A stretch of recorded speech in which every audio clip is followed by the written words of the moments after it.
Thank you, Eric. Hello, everyone. Thank you for joining this webinar. My name is Isam Esper. I'm a field application engineer with the support team of Electro Industries. Today's webinar would be covering the basic programming of the Nexus 1450 power energy meter. Before starting, let me give you a very quick overview about the Nexus 1450.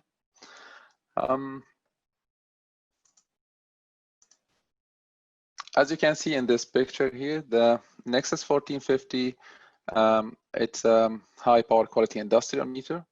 It has multi-communication ports. As you can see here, it has 4 serial communication ports. The first one can be switched between an RS-232 and RS-485, and the other 3 serial ports are RS-485 ports. It has also port 5, which is an Ethernet RJ45 normal copper connector. And it has also port 6, which is the Ethernet fiber optic port. So this meter can has 2 separate IP addresses at these 2 ports. It comes also with the digital inputs, 8 digital inputs and 2 pulse outputs and ARIG-B. The Nexus 1450 is a cyber-secure meter, and it can do a waveform capture up to 1024 samples per cycle. So to do the programming for the Nexus 1450, we are using the communicator, the software. It's a free software, can be downloaded from our website. The new version, it's called Communicator PQA. You may be using the previous version, which is Communicator EXT. It was Communicator EXT version 4. On the website at electroind.com, you can find, if you go to product, you will be able to see the Nexus 1450. And from there, you can download the technical documents and all the user manuals from here. And also from the same products page, if you scroll down, you can find the Communicator EXT, where you can download the free version from here.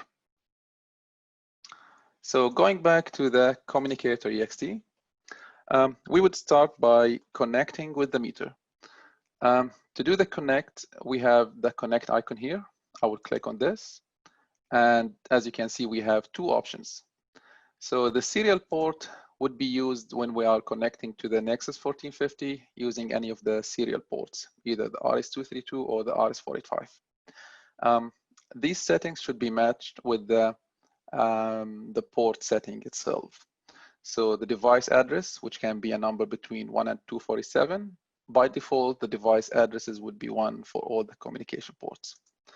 And then we have the baud rate, which can be any of these baud rates. And again, the default is 57600. Then we have this option where we can hit available ports. The available ports will give you what's connected to your USB, to your laptop.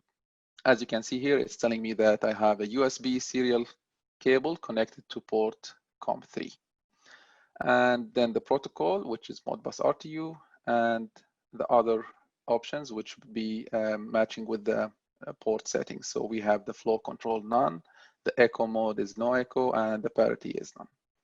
I will hit connect.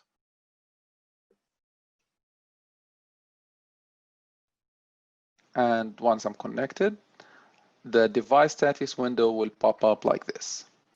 So on the device status window, on the left side, we will be looking at device, which is the meter's name. And this is something we can configure on the profile. We will talk about this later. And then we have the device type, which is the model, and the serial number.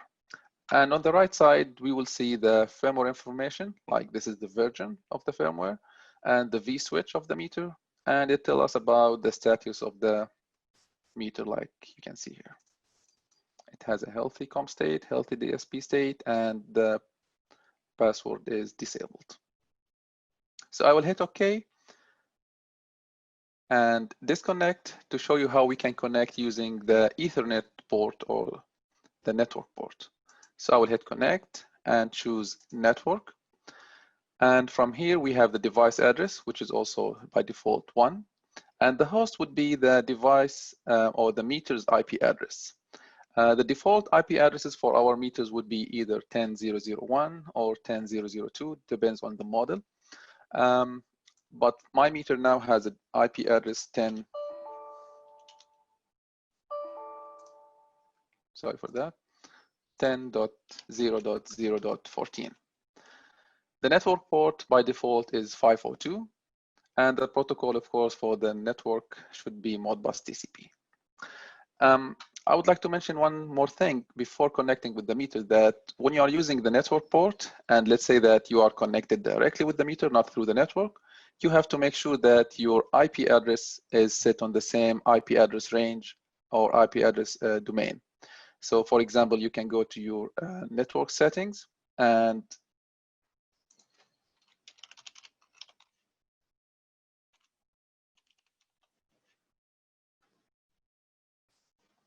find your Ethernet adapter options.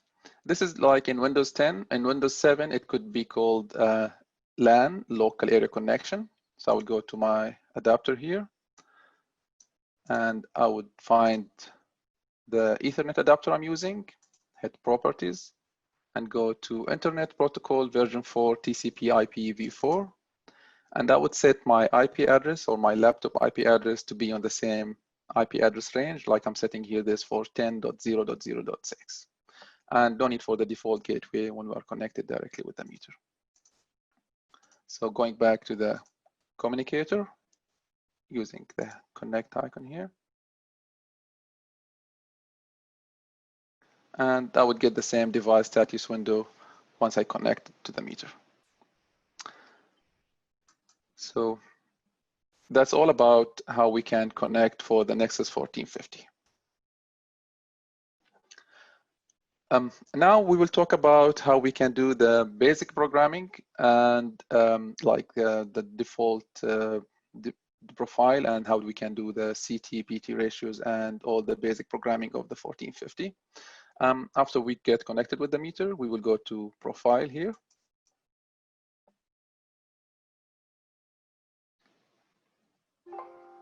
And after we got the device profile window pop up like this, we have the model here and the V-switch.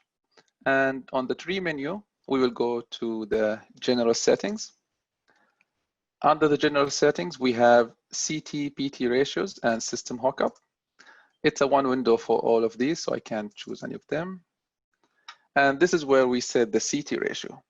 So let's say that this meter would be installed in a panel or a switch gear using a CT size 800:5. So I would set the primary for 800 and the secondary as a 5. And this meter also gives you the option to have a CT on the neutral current also. So if you have that, you can set it also here on IN. Then we have the PT ratio, and the same idea. We would set the PT ratio based on the PT size we are using. But if we are not using any PTs there, it's very important also to set the PT ratio correctly based on the system voltage. So for example, if we are using the meter at a 208, 120 system, so we will set the ratio to be 120, 120. We are using the line to neutral voltage. But if it's at 480, 277, I will set this to 277 and the secondary also 277. So the ratio would be still 1, like if we do it like this, or 120, 120, and this is not gonna affect the power and the energy reading. But it's very important to set the PT ratio according to the system voltage, because we have the limits and the alarm settings in this meter, and that limits and alarm would be a percentage of the full scale value, and that full scale value would be taken from this number. We will show that later. So I will set back to 120, 120. And similar to that, we have also a fourth voltage input where we can have another source of voltage there. We can set the PT ratio for that at the V auxiliary. Then we have the system wiring where we can choose between Y or delta or 2.5 elements, depends on the system there. And we have the volt amp and the volt amp hour computing method, which can be either the vector sum or the arithmetic sum. Then we have the frequency range. The default one would be 50-60 Hertz, and the other option would be the wideband auto. And this is a frequency range between 20 and 500. Once we set everything here, we will hit OK. And once we hit OK, we will get this message showing us or telling us that we did some changes, and that means the limit and the full scale value gonna be affected. So do you want to verify that? We will hit OK, and we will get the other window showing the limit and the waveform full scales. So as you can see, the current full scale is now 800 based on that CT ratio, and the voltage is 120, 208 based on that PT ratio, and then we have the power and the frequency. I will hit OK since everything is fine, and we will jump to the next window. So the next one is the one we did, the limit and the waveform full scale. We are done with this. Then we have the time settings. On the time settings, we will set the time zone where based on where the meter would be installed. Like by default, it would be -5. This is the Eastern time. And we can change that if the meter installed in different location. Then we have the option to enable the daylight saving time. So we either choose the auto DST, or we have the custom where we can set the dates for the daylight saving time, when it starts and when it's end. And when we have also the synchronization option, where we can choose to, if we have the meter connected to a network and we have the network time protocol, so we can choose that.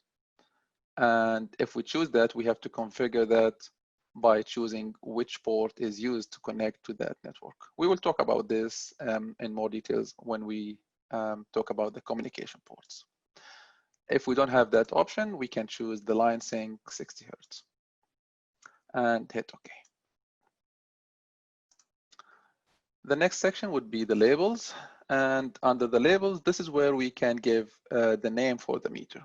As you can see, we have the meter designation, and this was the name we saw when we connect with the meter.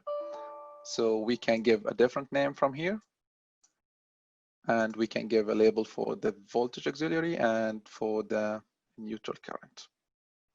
The power direction, this is where we can change the labels for the energy. Like by default, it would be considered as quadrant 1 plus 4 is the delivered, and 2 and 3 is the received. We can choose the reverse type. And this is all about labeling, that is the energy delivered to the customer, or is it received? Most of the time when the meter installed at the customer side, we will consider that delivered energy to the customer. When we are using the meter, the generator, for example, we would be looking at a received energy from the generator. And the same also, we have a power factor display where we have method 1 and method 2, and that will give you either the sine wave for the power factor or the 4 segments in the different quadrants. Then we will hit OK and go to the communications. Under the communications, it's a one window also for all of that, so we can double click, and from here we can set the communication port settings. So you can see that the serial port 1, 2, 3, 4, and it can have a different address, different baud rates, and all the other settings, and the protocol also. Because the port 3 and port 4 can be used to connect with the input-output modules, so we have this option here to choose between a master input-output module or a slave. If it's slave, it can be used to connect with the display or just to connect with the meter. On the same page also, we have the port 5 and 6 also, which is the Ethernet settings. So we can set the IP address for port 5 and the subnet mask, and the same for the port 6, which is the IP address over the fiber optic. And we have also the advanced settings here for these 2 ports. So if we hit this one, this is where we can enable and disable the services for the port 5 and 6. As you can see here, the web page is enabled for both port 5 and 6. So we can choose one of them only, or we can disable that. And we can set the port for each one of them. And the same for the Modbus TCP. We can disable or choose one port or enable both ports. And we have also the option to enable one of the ports to talk on the GE protocol, the DMP, and the SMTP. And if we enable that, we will get the tab is also active. Like for example, the SMTP now is inactive. If we enable it for port 5, we will get the alarm and email now active, where we can set an alarm and email. If we go back to the service and disable it, so you will see that it's disabled now. And we talked about the network time synchronization. Also, we can also enable it from here for port 5 or port 6, or for auto, which can be any of them. And once we enable it here, we can see that the tab is active here.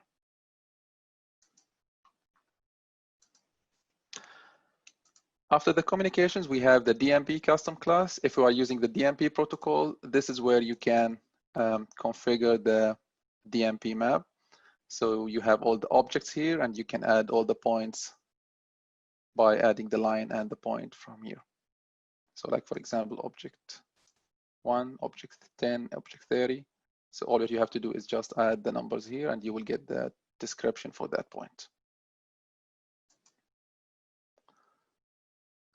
We have also the configure high speed, and this is how you can set the high speed update rate. It should be a number between 2 and 20 cycles, and by default, it would be set for 6 cycles. After the general settings, we have the revenue and energy settings. This is where we can set the energy scaling. If I click on this one, you would see that we have all the different kind of energy types. And this is where we can set how many digits we want to use for that accumulator. Like for example, the default one is 8 digits, and there is 2 after the decimal. And the unit, is it kilo or mega or just a unit?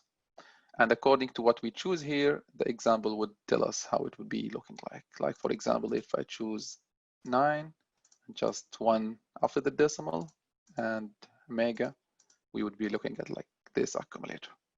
And this will tell us like when it would be rollover. So based on the load also, you can choose if you want to use the kilo or the mega, if you know that you have a big load there. And if you use the kilo and that would be rolling over very fast, you can go with the megawatt. And the same thing for the other energy tabs also. The demand integration interval, this is where we can set what kind of demand, like by going to the block window here, and we can choose between the block or the rolling. And we can set also the interval, like is it every 15 minutes or 10 minutes, and the sub interval for the how many for the rolling only. Like if it's block, there will not be that option. We have also the thermal average, where we can set also the interval window for the thermal average, and how long would be the max and the minimum thermal average block interval also. We have the option to reset, so we can perform a time of use read on the maximum demand reset. We can enable it from here. The internal pulse, because this meter has 2 pulse outputs, and it has 2 test pulses which can be used to test the meter. So this is where we can set up these test pulses, and we can choose one of these quadrant energy, and we can give the weight for that pulse. Like by default, it would be 1.8 watt-hour per pulse, but that can be changed, and we can set the pulse width based on the tester we are using. And we can choose between form A and form C.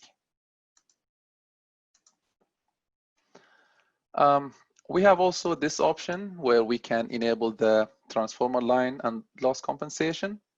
This meter can be calculating the transformer or the line compensation losses, and can be added there and deducted from the energy. So you can enable that from here by choosing if it's for FE only or CU only. So this is like, or both of them. And once it's enabled, you have to go to the TLC calculator. To do this, you have to get that information for the transformer and the line, and that should be given by the data sheets of that transformer. So you have to input these values, and after inputting here or entering all the data, you will get the values you have to use at this one here. The cold load pickup, this is a function that if you are using the demand and for big industrials and maybe big customers loads, when you have the power shut down and you want to give a time before start to calculating the demand, because after the shutdown there would be the high peak at the startup. So you can give that time when after the shutdown to not be calculating the demand during that time. So you can set that for 1 or 2 minutes. So after the shutdown for 2 minutes, the demand would not be calculated. And then we have the pulse accumulation, and this is where we can set the 8 pulses and all the aggregators for the meter. And the last one is the time of use, where we can enable it from here.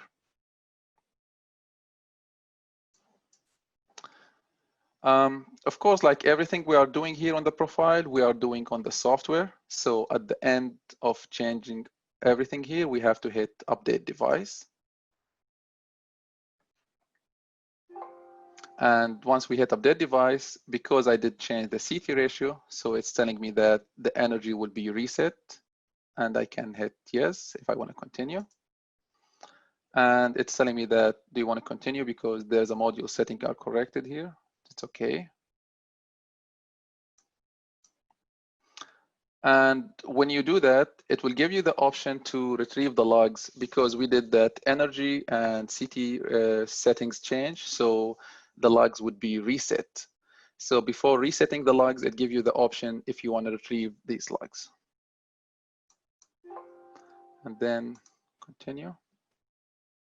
And this message here is telling us that if you don't want to change these settings, you can check these boxes. So if, for example, if you don't want to change the meter designation or the network, you can check these boxes and that setting will not be changed. This is like because the profile can be saved, so you can have one profile used for multiple meters. You want to make sure not to give the same communication settings and the meter name for more than one meter.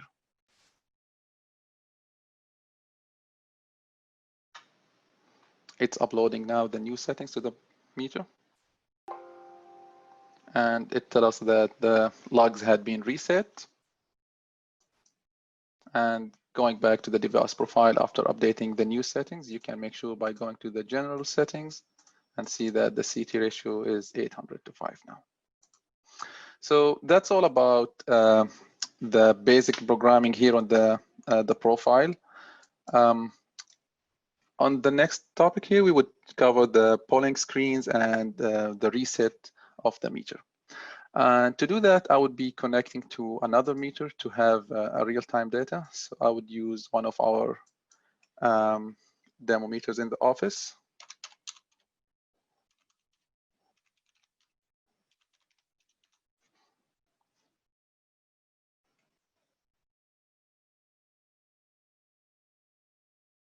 Okay, after connected here, we would start with the polling screen here. So on the polling screen, we would be looking at voltages, currents, and power reading. As you can see, this is the voltages line to neutral and line to line, and the currents there, frequency, and the power readings. And we have the option also to view the waveform for the voltages, and we can choose any of the other voltages or the current. And we have the option to choose between spectrum and waveform.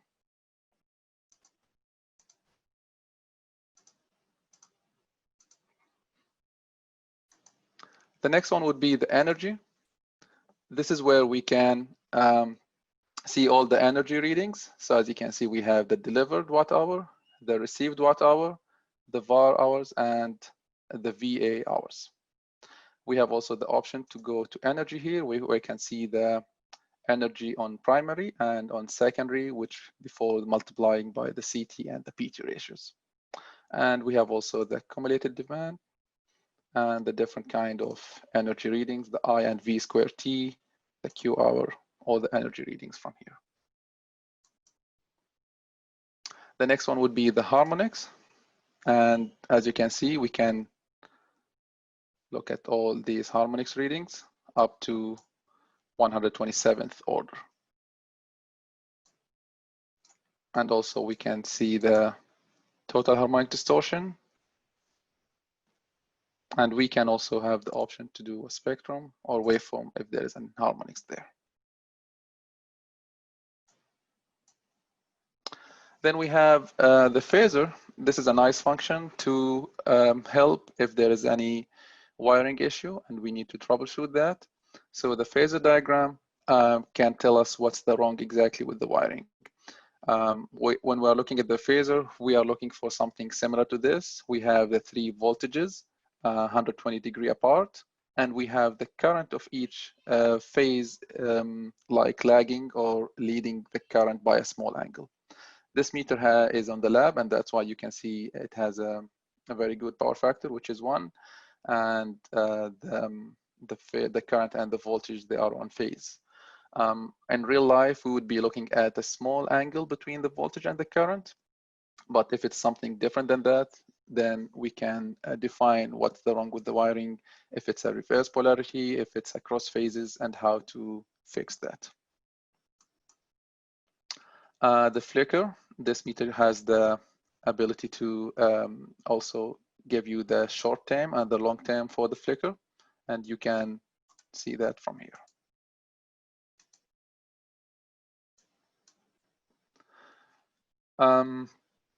The device status, this is the same window we got when we connect with the meter, which is popping up. It's the same device status window.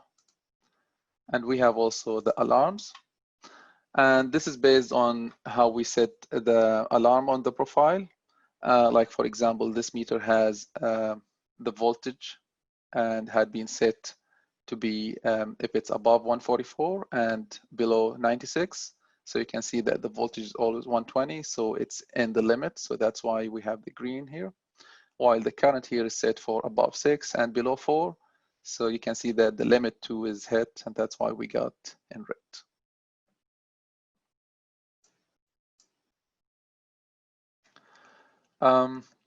Also in tools, we can go to retrieve the device time from here. And if the device or the date is not correct, we can go to tools again and set device time. All that you have to do is just make sure that your time here is correct in your PC and use the PC time and hit send, and that would send the date and the time to the meter. Under the tools also, we can do a firmware update. And from the firmware update, we have to browse and choose the firmware file and hit start. And after updating the firmware, we have to reset the meter.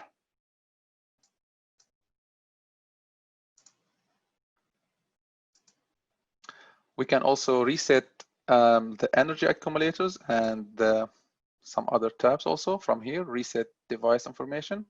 So we have the option to reset all the logs, or we can choose 1 or 2, or which log we want to reset. And we have also the option to reset the energy accumulators from here, reset our I square T and V square T counters. The max, minimum, and demand, and the time of use registers also. So we just have to check the boxes here and hit reset.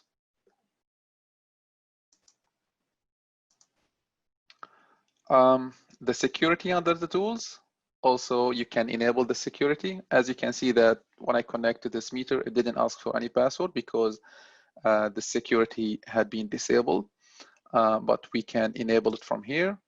and it will ask you if you want to sure, are you sure you want to enable the security?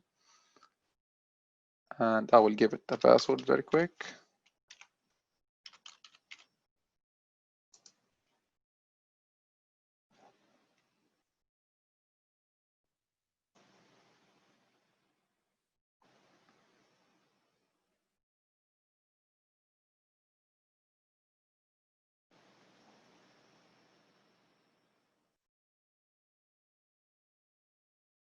So once we enable the security, you would have the option to add a users with different levels of security. So you can have a user 1 where you can give a username and password, and you can choose the role for that one. Like, is it 1, 2, and 3, and 4? And that would give him different kind of features or different kind of privilege. So like you can give user 1 for some kind of users, which can be just reading the meters, comparing to user 2, who can be configuring the meter and updating the device profile of the meter.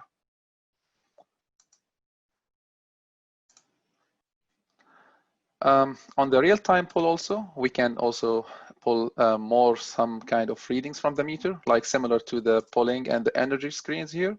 We have the real-time pull where we can have the instance polling, the different kinds of reading, the revenue and energy demand polling. So you can choose all these type of real-time data. I think that's all for today. Thank you for joining again. The next section would be the Q&A, where we can answer all your questions and concerns. Thank you. Have a good day.